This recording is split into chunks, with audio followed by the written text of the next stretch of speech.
Welcome to Azubi Africa channel. Today, we're going to be looking at downloading and installing Visual Studio Code. So first of all, open any browser of your choice and type in Visual Studio Code download. Hit enter. And out of the search, you would see that the official Visual Studio Code website is here, and we will click on that to install and download Visual Studio Code. Now the Visual Studio Code website opens up for us, and as we can see, we have installations for Windows, Mac, and Linux. In this case, I have a Windows machine, so I'm going to be downloading the Windows version.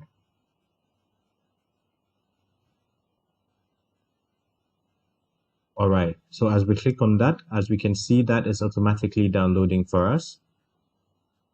That will take a couple of seconds. When that is done, we will open it up.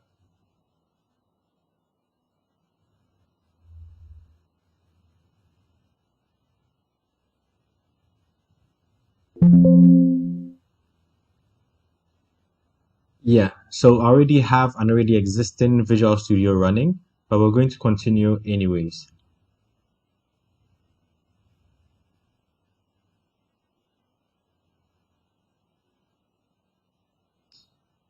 So this is what you should see, and the license pops up. So you need to agree to the license in order for us to continue. So accept the agreement, and let's move on.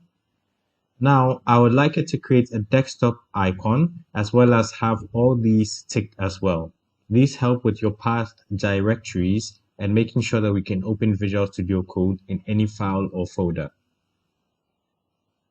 When that is all ticked, we hit next. And when we get to the final page, it is ready to install, and it is going to put in these additional tasks in order to install Visual Studio Code. So the last thing you have to do is hit install, and that should work for you. But in my case, I already have it installed, so I'm not going to do that. But when you do, that should install for you. Thank you very much, and see you in the next video.